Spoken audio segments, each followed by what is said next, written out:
Hello friends, कैसे हैं आप? हिंदी साहित्य की इस क्लास में आपका बहुत बहुत स्वागत है, जहाँ पर हम हिंदी साहित्य से संबंधित प्रश्नों का अभ्यास करते हैं जो TGT, PGT, net, assistant professor या हिंदी साहित्य से संबंधित सभी परीक्षाओं के लिए उपयोगी है। इसके कई वीडियोस पहले भी आ चुके हैं। अगर आपने नहीं देखे हैं तो चैनल पर जाकर देख सकते हैं और अपना रिवीजन कर सकते हैं। इस क्लास में फटाफट 30 प्रश्नों का रिवीजन हम करते हैं। अभी हमारा भक्ति काल के अंतर्गत राम भक्ति शाखा का रिवीजन चल रहा है। तो आइए देखते हैं आगे के प्रश्नों को। आरती कीजिए हनुमान लला की ये पंक्ति किस कवि की है? ए तुलसीदास, बी रामानंद, सी अग्रदास, डी लालदास। ये पंक्ति रामानंद जी की है।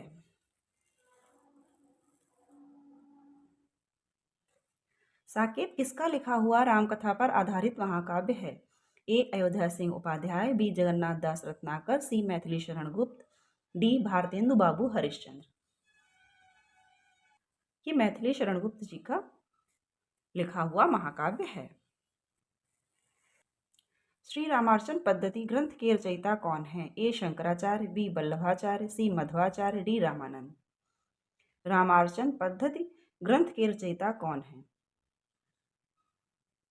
तो हैं रामानंद जी।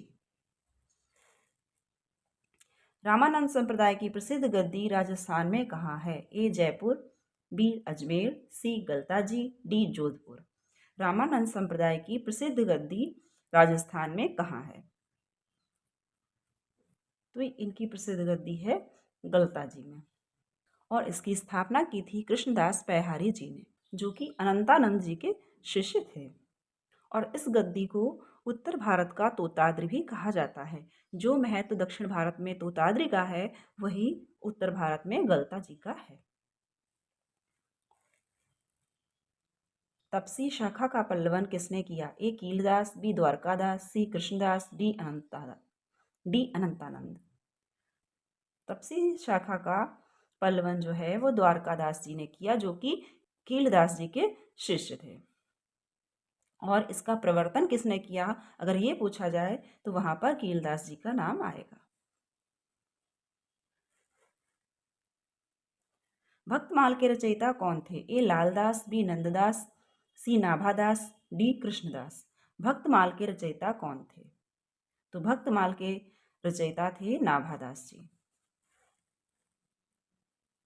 मूल गोसाई चरित के रचयिता कौन है? ए नाभादास, बी नंददास, सी प्रियादास, डी बेनी माधवदास। मूल गोसाई चरित के रचयिता है बेनी माधवदास। तुलसी के जीवन चरित्र को जानने के लिए कौन सा ग्रंथ सर्वाधिक उपयुक्त है? ए रामचरितमानस, बी मूल गोसाई चरित, सी कवितावली, डी विनय पत्रिका। तुलसी के जीवन चरित्र को जानने के लिए कौन सा ग्रंथ सर्वाधिक उपयुक्त है? मूल गोसाई चरित में तुलसी का जीवन चरित्र हम जान सकते हैं, देख सकते हैं। उसमें तुलसी जी के जीवन चरित्र का उल्लेख है। तुलसी की किस रचना में उनके जीवन से संबंधित वृत्तांत अधिक है? यहाँ था तुलसी के जीवन चरित्र को जानने के लिए कौन सा ग्रंथ सर्वाधिक उपयुक्त है, तो यहाँ पर जीवन चरित्र को जानने के लिए मूल गोसाई चरित्र को पढ़ना आवश्यक है। और यहाँ पर है तुलसी की, अब ये तुलसी की किस रचना में उनके जीवन से संबंधित वृत्तांत दिए गए हैं? ए रामचरितमानस, बी विनय पत्रिका, सी कवितावली, डी दोहावली। अब तुलसी जी की किस रचना में उन्होंने अपने जीवन से संबंधित वृत्तांत दिए हैं, तो है कवितावली। कवितावली इसलिए, दोहावली में भी उनके जीवन के वृत्तांत हैं, जीवन के संबंध में कुछ पता चलता है, परंतु इसमें मूल दोहे बहुत कम ही हैं। इनकी अन्य रचनाओं से दोहे इसमें रखे गए हैं, तो यहाँ पर कवितावली हो जाएगा। तुलसीदास का समय इसमें से क्या है? ए 1532 से 1623 ईस्वी, बी 1554 से 1680 ईस्वी, सी 1498 से 1578 ईस्वी, डी 1500 ईस्वी से 1600 ईस्वी। संवत में जैसा कि आप जानते हैं 1680, यहाँ पर ये कन्फ्यूज़न के लिए दिया हुआ है, ईस्वी नहीं है, संवत 1680 है, जिसमें से हम 57 माइनस करेंगे तो हमको ये प्राप्त होगा। तो ये इनका 1532 ईस्वी से 1623, यही इनका जन्म समय है। तुलसी की माता का नाम क्या था? ए कौशल्या देवी, बी हुलसी, सी विद्यावती, डी रत्नावली। तुलसी की माता का नाम हुलसी था। आपने सुना भी होगा, गोद लिए हुलसी फिरे तुलसी सो सुत होए। आचार्य रामचंद्र शुक्ल ने तुलसी का जन्म स्थान कहाँ माना है? ए सोरू, बी रामपुर, सी राजापुर, डी सीही। तो आचार्य शुक्ल ने इनका जन्म स्थान राजापुर माना है। अस्थि चर्म में देह ममता में ऐसी प्रीत, ये कथन किसका है?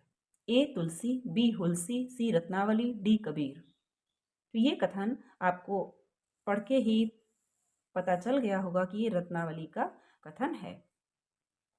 इसी प्रकार का एक दोहा आता है, लाज न लागत आपको दौरे आए हो साथ। जब ये अपनी पत्नी के पीछे पीछे उनके मायके गए थे तो रत्नावली ने कहा था। तो ये दोहा भी प्रसिद्ध है और ये दोहा हमको प्राप्त होता है जो भक्तमाल की टीका लिखी है प्रियादास ने रसबोधिनी नाम से, उसमें ये दोहा मिलता है। काशी में तुलसी ने किस गुरु के पास रहकर विद्या अध्ययन किया? ए नरहरिदास, बी शेष सनातन, सी गंगाराम ज्योतिषी, डी महंत राघवानंद। काशी में ये शेष सनातन के पास रहकर विद्या अध्ययन करते थे। आचार्य रामचंद्र शुक्ल ने तुलसी के प्रामाणिक ग्रंथों की संख्या कितनी मानी है? ए 10, बी 12, सी 22, डी 8। तो शुक्ल जी ने 12 ग्रंथ इनके प्रामाणिक माने हैं। इनमें से तुलसी के समकालीन कौन थे? ए रहीम, बी नंददास, सी सूरदास, डी उपर्युक्त सभी। तो तुलसीदास के ये सभी समकालीन थे।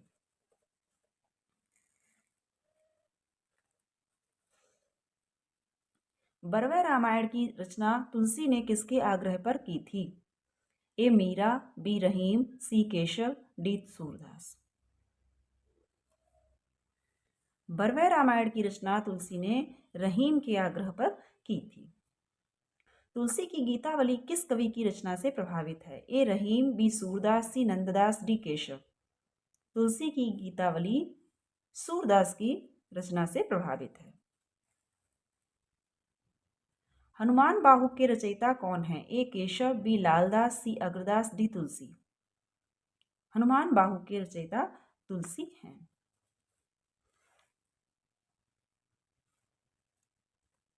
रामचंद्रिका के रचयिता का नाम बताइए। ए तुलसी, बी जयदेव, सी केशव, डी रत्नाकर। रामचंद्रिका के रचयिता हैं केशव। रामचरितमानस के राम में कौन सा गुण है? ए शक्ति, बी शील, सी सौंदर्य, डी उपर्युक्त सभी। उपर्युक्त सभी, डी आंसर सही हो जाएगा।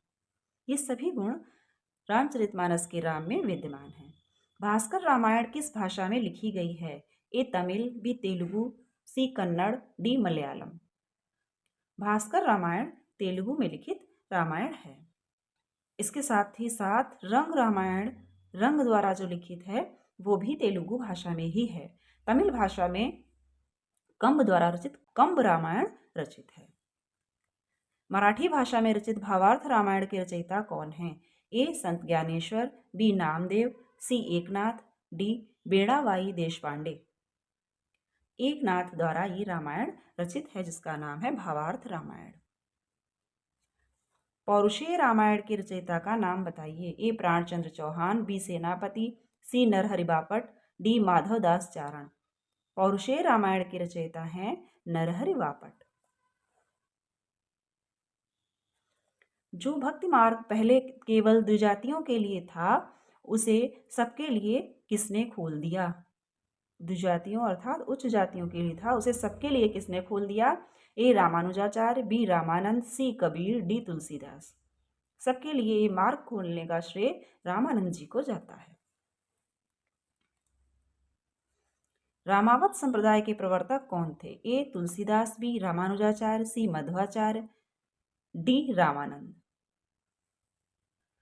रामावत संप्रदाय के प्रवर्तक रामानंद जी थे। राघवानंद किसके गुरु थे? ए रामानंद, बी सहजानंद, सी अनंतानंद, डी रामानुजाचार्य। राघवानंद रामानंद जी के गुरु थे। रामानंद वर्णाश्रम व्यवस्था को समाज के लिए स्वीकार करते थे, किंतु उपासना के क्षेत्र में नहीं। ये मत इनमें से किसका है? ए आचार्य हजारी प्रसाद द्विवेदी, बी डॉक्टर नगेंद्र, सी आचार्य रामचंद्र शुक्ल, डी परशुराम चतुर्वेदी। वर्णाश्रम व्यवस्था को समाज के लिए तो स्वीकारते थे, परंतु उपासना के लिए नहीं। ये कथन है आचार्य शुक्ल का। गोद लिए हुलसी फिरे तुलसी सो सुत होए, ये पंक्ति किसकी है? ए सेनापति, बी रहीम टोडरमल, डी सूरदास। ये पंक्ति किसकी है? ये पंक्ति है रहीम दास की। एक किंवदंती के अनुसार ये कहा जाता है, एक महिला तुलसी जी के पास आई थी जिसको अपनी पुत्री के विवाह के लिए धन चाहिए था। तुलसीदास जी ने उसको रहीम दास जी के पास भेजा और उसको एक पत्र पर लिख कर दिया, सुरतीय नरतीय नागतीय अस चाहत सबको। उसके उत्तर में रहीमदास जी ने उसकी खूब मदद की और ये लिख भेजा, गोद लिए हुलसी फिरे तुलसी सो सुत होए। ये पंक्ति रहीमदास जी की है और सुरतीय नृत्य नागतीय ये पंक्ति तुलसीदास जी की है। तुलसीदास जी ने कौन सी रचना कलिकाल से मुक्ति पाने हेतु लिखी? ए कवितावली, बी विनय पत्रिका, सी रामाज्ञा प्रश्न, डी हनुमान बाहुक। विनय पत्रिका इन्होंने कलिकाल से मुक्ति पाने हेतु लिखी और इसको पत्रिका के रूप में राम के दरबार में भेजने के लिए लिखा था, ऐसा माना जाता है। तो फ्रेंड्स, आज 30 प्रश्न यहीं पर कंप्लीट होते हैं। इससे आगे के प्रश्नों को देखेंगे अगले वीडियो में। वीडियो अच्छा लगे और रिवीजन में आपको कुछ हेल्प हो तो लाइक कर दीजिएगा, शेयर कर दीजिएगा और चैनल पर नए हैं तो सब्सक्राइब करके बेल आइकन ज़रूर प्रेस कर दें ताकि इसी प्रकार की रिवीजन वीडियो आपको आगे भी मिलते रहें। मिलते हैं अगले वीडियो में, तब तक के लिए स्वस्थ रहिए और मन लगाकर पढ़ते रहिए।